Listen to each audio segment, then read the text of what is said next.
Alhamdulillahi Rabbil Alamin. Wabihi nasta'inu ala umuri dunya waddin. Assalatu wassalamu ala asrafil anbiya'i wal mursalin wa ala alihi wa ashabihi ajma'in. Qala Allah fi kitabihil karim. A'udzu billahi minasy syaithanir rajim. Bismillahirrahmanirrahim. Ya ayyuhalladzina amanu taqullaha haqqa tuqatih wa la tamutunna illa wa antum muslimun. Ya ayyuhan nas taqu rabbakumul ladzi khalaqakum min nafsin wahidah wa khalaqa minha zawjaha wa bassa minhuma rijalan katsiran wa nisaa. Wattaqullaha alladzi tasaaluna bihi wal arham. Innallaha kana 'alaikum raqiba. Ya ayyuhalladzina amanu taqullaha wa qulu qawlan sadida. Yuslih lakum a'malakum wa yaghfir lakum dhunubakum wa may yuti'illaha wa rasulahu faqad faza fawzan 'azima. Amma ba'du. Yang kami hormati Ibu Kepala Madrasah Sanawiyah Negeri 1 Ponorogo, yang kami hormati Ibu Kepala Tata Usaha, yang kami hormati seluruh Bapak Ibu guru dan karyawan-karyawati Madrasah Sanawiyah Negeri 1 Ponorogo, dan seluruh anak-anakku yang pada Jumat pagi hari ini hadir di madrasah tercinta kita. Pada kesempatan yang berbahagia ini, marilah kita senantiasa panjatkan rasa syukur kita kehadirat Allah Subhanahu wa taala, di mana Allah sampai detik ini masih memberikan kenikmatan yang luar biasa kepada kita, yaitu nikmat iman, nikmat Islam, nikmat ihsan, nikmat kesehatan, nikmat kesempatan, dan nikmat-nikmat Allah yang lainnya yang ketika kita akan menghitung, maka manusia tidak akan pernah bisa menghitung nikmat-nikmat yang diberikan Allah Subhanahu wa taala kepada kita. Maka dari itu, marilah kita semuanya pada kesempatan pagi hari ini bersama-sama mengucapkan hamdalah alhamdulillahi rabbil alamin. Salawat dan salam semoga tetap terlimpahkan kepada Nabi kita Nabi Muhammad sallallahu alaihi wasallam, yang telah menjadi suri tauladan, menjadi uswah hasanah bagi kita semuanya. Dan semoga kita yang hadir di virtual ini, yang senantiasa mengikuti sunnah-sunnahnya dan selalu mengikuti apa yang diperintahkannya, maka kita akan mendapatkan syafaat atau pertolongan nanti di hari kiamat. Allahumma amin. Bapak Ibu yang kami hormati dan seluruh anak-anakku yang berbahagia, pada suatu ketika ulama besar, ulama besar Islam yang bernama Imam Al-Ghazali, beliau dilahirkan di Iran. Suatu ketika beliau mengajar di sebuah masjid, maka beliau bersama murid-muridnya dan memberikan 4 pertanyaan kepada seluruh murid-muridnya yang berkaitan dengan kehidupan kita di dunia ini. Maka mari kita simak pertanyaan-pertanyaan yang diberikan oleh beliau kepada murid-muridnya, yang 4 pertanyaan itu tentunya sangat berkaitan dengan kehidupan kita yang ada di dunia ini. Kemudian sang guru, yaitu Imam Al-Ghazali, bertanya kepada para murid-muridnya, "Wahai muridku, hal apakah yang pertama? Hal apakah yang paling dekat dengan kita?"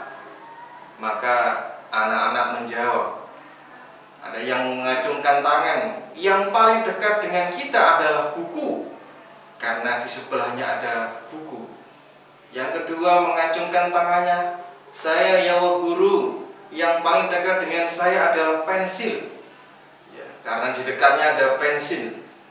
Ada lagi yang menjawab, "Yang paling dekat dengan kita adalah meja, karena meja di sampingnya digunakan untuk belajar." Bapak Ibu serta anak-anakku yang berbahagia, Kemudian sang guru Imam Al-Ghazali menjawab, "Wahai anak-anakku dan murid-muridku semua, apa yang kalian jawab adalah betul."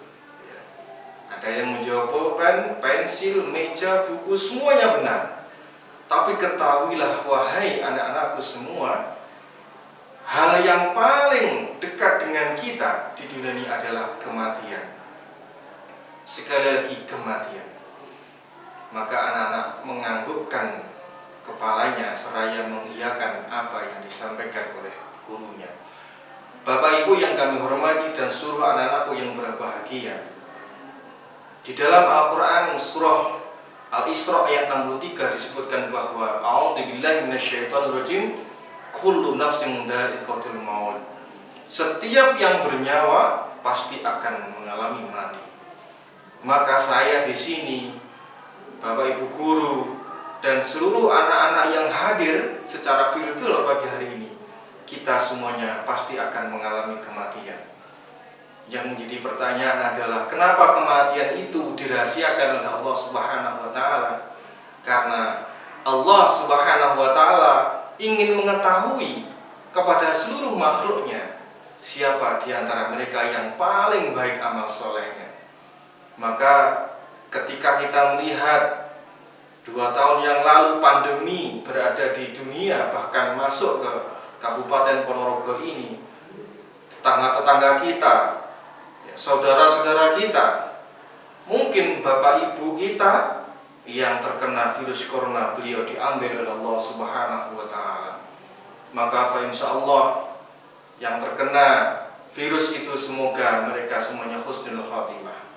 Kemudian bapak ibu serta anak-anakku semuanya, kita bisa mengetahui tetangga-tetangga kita setiap hari di masjid, pengeras suara itu selalu ada orang yang meninggal dunia. Karena pandemi setiap hari banyak yang dipanggil oleh Allah Subhanahu wa taala melalui malaikat Israil.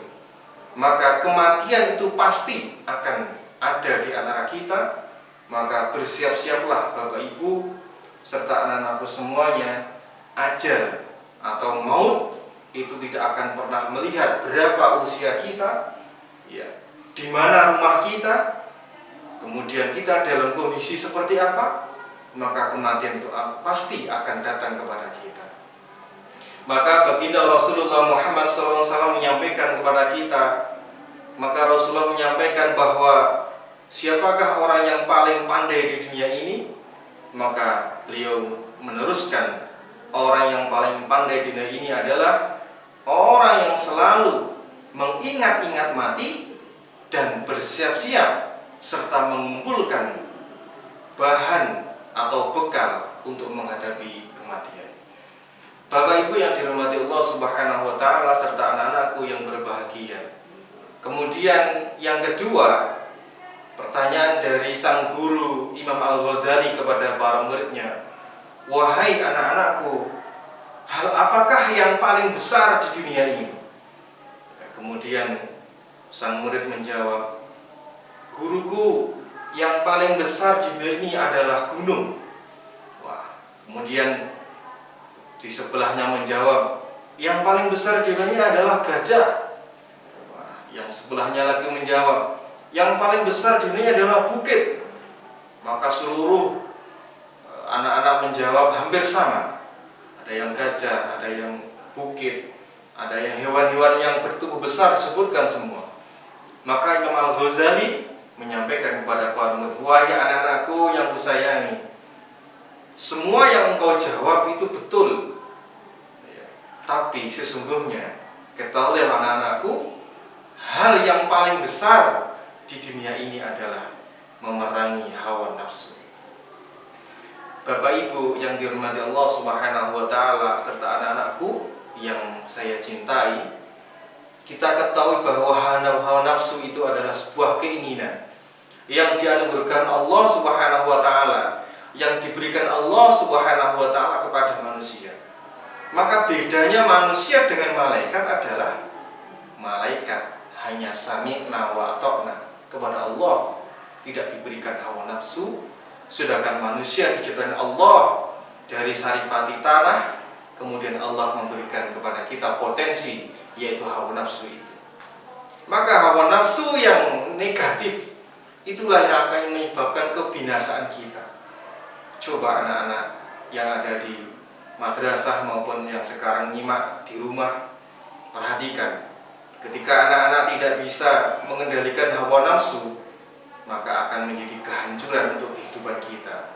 Yang pertama, misalkan kita nafsu, nafsu makan, ini contoh kecil. Ketika kita tidak bisa mengendalikan makan, maka apa yang terjadi? Tubuh kita akan mengalami banyak penyakit yang menempa kepada kita. Kemudian nafsu apa lagi? Anak-anak di rumah gak mau belajar, tidak mau membaca Quran, maka satu hari anak-anak malas, karena nafsu tidak mau membaca Quran, tapi malah senang lihat HP, memegang handphone. Handphone digunakan tidak untuk belajar, tapi digunakan untuk hal-hal lainnya, yang itu hal-hal tersebut menyebabkan waktu kita habis untuk nge-game, untuk WhatsAppan yang tidak berguna, maka waktu akan berjalan sia-sia. Maka anak-anakku yang kami cintai, bahwasanya nafsu ketika itu tidak bisa dikendalikan dengan baik, maka yang terjadi adalah kerusakan dalam tubuh kita. Baiklah Bapak Ibu yang dirahmati Allah Subhanahu wa taala serta anak-anakku yang berbahagia. Kemudian yang ketiga adalah sang guru Imam Al-Ghazali bertanya kepada murid-muridnya, "Wahai murid-muridku, pertanyaan yang ketiga adalah, hal apakah di dunia ini yang paling ringan?" Pertanyaan yang ketiga, hal apakah yang ada di dunia ini yang paling ringan? Maka murid-muridnya menjawab, "Wahai guru," ada yang mengacungkan tangannya, "hal yang paling ringan di dunia ini adalah kapas." Kapas, bahasa kita kapuk, ketika dipegang itu ringan. Ada lagi yang menjawab, garam, karena kita membawa garam satu karung kemudian dilewatkan ke sungai sehingga garam itu larut dengan air. Ada yang menjawab seperti itu. Kemudian ada jawaban-jawaban lain yang menjawab, ada juga yang kertas satu lembar, itu ringan, wahai guruku. Maka sang guru Imam Al-Ghazali menyampaikan, "Wahai anak-anakku, jawaban tadi semua yang kalian jawab adalah benar. Tapi ada satu jawaban yang saya inginkan, bahwa hal di dunia ini yang paling ringan bagi umat manusia, khususnya umat muslim, adalah meninggalkan sholat." Nah, ini Bapak Ibu yang kami hormati serta anak-anakku yang senantiasa saya cintai dan saya banggakan. Coba anak-anakku, mulai hari ini silahkan introspeksi, Jumat pagi ini, mulai Jumat pagi ini silahkan koreksi masing-masing. Tadi pagi siapa yang tidak melaksanakan sholat subuh? Silahkan koreksi. Kenapa saya menyampaikan seperti itu? Karena murid-murid MTS mulai kelas 7, kelas 8, kelas 9, Anda semua adalah sudah balik.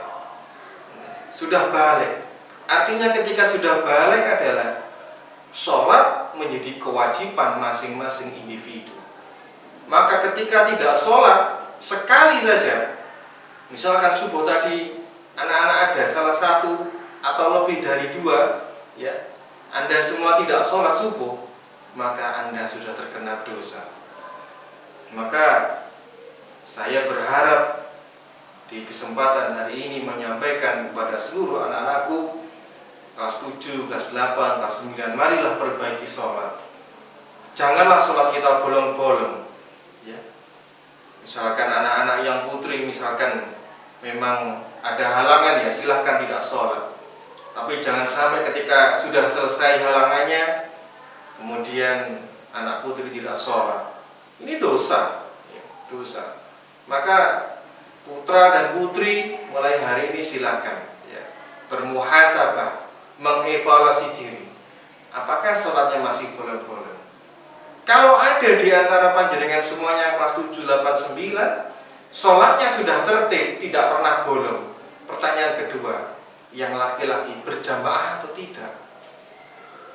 Saya yakin anak-anak yang berada di rumah atau di sekolah hari ini, di madrasah hari ini, rumahnya yang ada di desa-desa, ya, itu pasti dekat dengan musola, dekat dengan masjid.